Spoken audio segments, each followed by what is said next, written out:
أعوذ بالله من الشيطان الرجيم بسم الله الرحمن الرحيم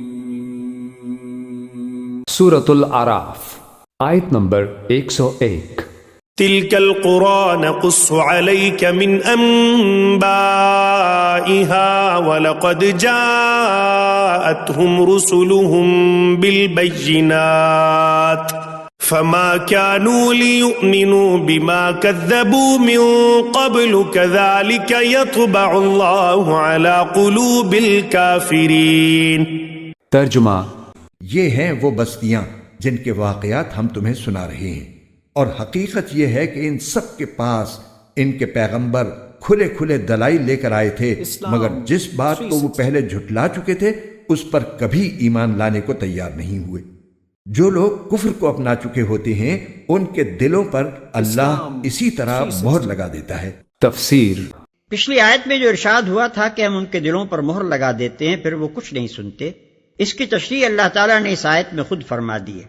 اس تشریح سے یہ بات واضح ہو جاتی ہے کہ دلوں پر مہر لگانے سے مراد ذہن انسانی کا اس نفسیاتی قانون کی زد میں آ جانا ہے جس کی روح سے ایک دفعہ جاہلی تعصبات یا نفسانی اغراض کے بنا پر حق سے منہ موڑ لینے کے بعد پھر انسان اپنی ضد اور حق دھرمی کے الجھاؤ میں الجھتا ہی چلا جاتا ہے اور کسی دلیل، کسی مشاہدے اور کسی تجربے سے اس کے دل کے دروازے قبول حق کے لیے نہیں کھلتے۔ آیت نمبر 102 وما وجدنا لأكثرهم من عهد وإن وجدنا أكثرهم لفاسقين. ترجمہ ہم نے ان کی اکثریت میں عہد کی کوئی پاسداری نہیں پائی، اور واقعہ یہ ہے کہ ان میں سے اکثر لوگوں کو ہم نے نافرمان ہی پایا۔ تفسیر کوئی پاس عہد نہ پایا، یعنی کسی قسم کے عہد کا پاس بھی نہ پایا، نہ اس فطری عہد کا جس میں پیدائشی طور پر انسان خدا کا بندہ اور پروردہ ہونے کی حیثیت سے بندھا ہوا ہے، نہ اس اجتماعی عہد کا پاس جس میں ہر فرد بشر انسانی برادری کا ایک رکن ہونے کی حیثیت سے بندھا ہوا ہے، اور نہ اس ذاتی عہد کا پاس جو آدمی اپنی مصیبت اور پریشانی کے لمحوں میں یا کسی جذبہ خیر کے موقع پر خدا سے بطور خود باندھا کرتا ہے۔ انہی تینوں عہدوں کے توڑنے کو یہاں فسق قرار دیا گیا ہے۔ آیت نمبر 103 ثم بعثنا من بعدهم موسى بآياتنا إلى فرعون وملئه فظلموا بها فانظر كيف كان عاقبة المفسدين. ترجمہ پھر ہم نے ان سب کے بعد موسیٰ کو اپنی نشانیوں کے ساتھ فرعون اور اس کے سرداروں کے پاس بھیجا تو انہوں نے بھی ان نشانیوں کی ظالمانہ ناقدری کی۔ اب دیکھو کہ ان مفسدوں کا انجام کیسا ہوا۔ تفسیر یہاں سے آیت نمبر 162 تک حضرت موسیٰ علیہ السلام کے واقعے کے کچھ اہم حصے تفصیل کے ساتھ بیان ہوئے ہیں۔ اس صورت میں فرعون کے ساتھ آپ کی گفتگو اور مقابلے اور اس کے غرق ہونے کی تفصیل نیز حضرت موسیٰ علیہ السلام کو تورات عطا ہونے کے واقعات آ رہے ہیں۔ آپ حضرت یعقوب علیہ السلام کی چوتھی پشت میں آتے ہیں۔ سورہ یوسف میں قرآن کریم نے بتایا کہ حضرت یوسف علیہ السلام جب مصر کے وزیر خزانہ بن گئے تو انہوں نے اپنے والدین اور بھائیوں کو فلسطین سے مصر بلا لیا تھا۔ اسرائیلی روایات سے معلوم ہوتا ہے کہ حضرت یعقوب علیہ السلام کی ساری اولاد جو بنو اسرائیل کہلاتی ہے پھر وہیں آباد ہو گئی تھی، اور مصر کے بادشاہ نے ان کو شہری آبادی سے الگ ایک علاقہ دے دیا تھا۔ مصر کے ہر بادشاہ کو فرعون کہا جاتا تھا۔ حضرت یوسف علیہ السلام کی وفات کے بعد رفتہ رفتہ مصر کے بادشاہوں نے بنی اسرائیل کو اپنا غلام سمجھنا شروع کر دیا، اور دوسری طرف تکبر میں آ کر انہی میں کا ایک فرعون جس کا نام جدید تحقیق کے مطابق منفتح تھا، خدا کا دعوے دار بن بیٹھا۔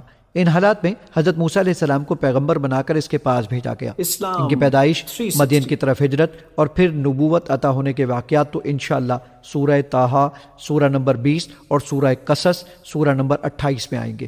اس کے علاوہ مزید 35 صورتوں میں آپ کے واقعات کے مختلف حصے بیان فرمائے ہیں، لیکن فرعون کے ساتھ ان کے جو واقعات پیش آئے ان کا تذکرہ یہاں ہو رہا ہے۔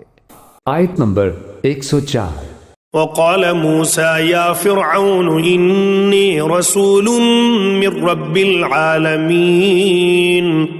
ترجمہ موسیٰ نے کہا تھا کہ اے فرعون، یقین جانو کہ میں رب العالمین کی طرف سے پیغمبر بن کر آیا ہوں۔ تفسیر لفظ فرعون کے معنی ہے سورج دیوتا کی اولاد، قدیم اہل مصر سورج کو جو ان کا مہادیو یا رب اعلیٰ تھا را کہتے تھے، اور فرعون اسی کی طرف منسوب تھا۔ اہل مصر کے اعتقاد کی روح سے کسی فرمانروا کی حاکمیت کے لیے اس کے سوا کوئی بنیاد نہیں ہو سکتی تھی کہ وہ را کا جسمانی مظہر اور اس کا عرضی نمائندہ ہو۔ اسی لیے ہر شاہی خاندان جو مصر میں برسر اقتدار آتا تھا اپنے آپ کو سورج بنسی بنا کر پیش کرتا، اور ہر فرمانروا جو تقدشی ہوتا فرعون کا لقب اختیار کر کے باشندگان ملک کو یقین دلاتا کہ تمہارا رب اعلیٰ یا مہادیو میں ہوں۔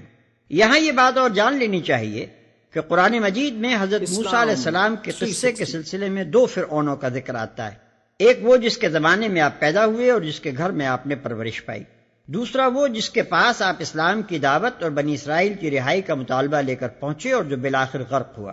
موجودہ زمانے کے محققین کا عام اعلان اس طرف ہے کہ پہلا فرعون رامسس دوم تھا، جس کا زمانہ حکومت 1292 سے 1225 قبل مسیح تک رہا، اور دوسرا فرعون جس کا یہاں ان آیات میں ذکر ہو رہا ہے منفتح یا منفتح تھا، جو اپنے باپ رامسس دوم کی زندگی ہی میں شریک حکومت ہو چکا تھا اور اس کے مرنے کے بعد سلطنت کا مالک ہوا۔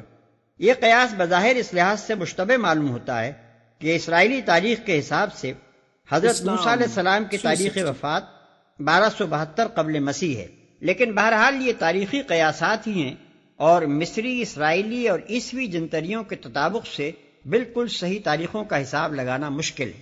آیت نمبر 105۔ حقيق على ألا أقول على الله إلا الحق قد جئتكم ببينة من ربكم فأرسل معي بني إسرائيل۔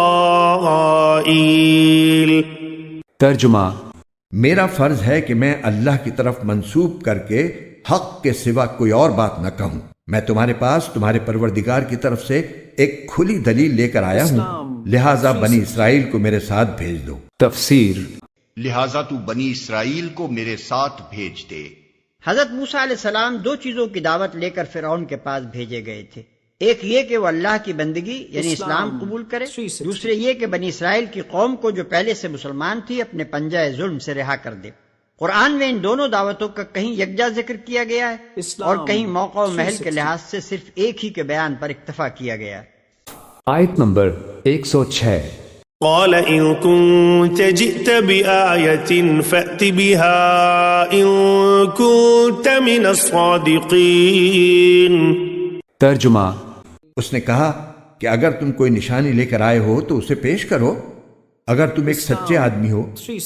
تفسیر: قال ان كنت جئت بآية فأت بها، اس نے کہا کہ اچھا ہے موسیٰ، اگر تم کوئی واقعی نشانی لے کر آئے ہو لاؤ پیش کرو، ان كنت من الصادقین، اگر تم سچے ہو۔ آیت نمبر 107۔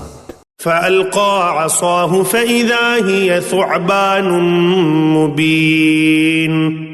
ترجمہ: اس پر موسیٰ نے اپنی لاٹھی پھینکی تو اچانک وہ ایک صاف صاف اژدہا بن گیا۔ تفسیر: فالقا عصاہ، تو انہوں نے اپنا عصا ڈالا زمین پر، فإذا هي ثعبان مبين، تو وہ تو ایک اژدہا بن گیا، کھلا روشن۔ آیت نمبر 108۔ ونزع يده فإذا هي بيضاء للناظرين۔ ترجمہ: اور اپنا ہاتھ گریبان سے کھینچا تو وہ سارے دیکھنے والوں کے سامنے یکا یک چمکنے لگا۔ تفسیر: یہ 2 معجزے تھے جو اللہ تعالیٰ نے حضرت موسیٰ علیہ السلام کو عطا فرمائے تھے۔ کہتے ہیں کہ اس زمانے میں جادوگروں کا بڑا چرچا تھا، اس لیے آپ کو ایسے معجزات عطا فرمائے گئے جو جادوگروں کو بھی عاجز کر دیں اور آپ کی نبوت ہرکس و ناقص پر واضح ہو جائے۔ آیت نمبر 109۔ قال الملأ من قوم فرعون إن هذا لساحر عليم۔ ترجمہ: فرعون کی قوم کے سردار ایک دوسرے سے کہنے لگے کہ یہ تو یقینی طور پر بڑا ماہر جادوگر ہے۔ تفسیر: قال الملأ من قوم فرعون، تو اب فرعون کے جو سردار تھے، درباری تھے اس کے بڑے بڑے، کوئی 20,000 منصبدار ہوگا، کوئی 30,000 منصبدار ہوگا، انہوں نے کہا فرعون سے ان ھذا لساحر علیم، یہ موسیٰ واقعتاً کوئی بہت ہی ماہر جادوگر ہے، یہ جو گیا تھا یہاں سے بھاگ کر گیا تھا جان بچا کر، اب جو واپس آیا کہیں سے بہت بڑا جادو سیکھ کر آیا ہے۔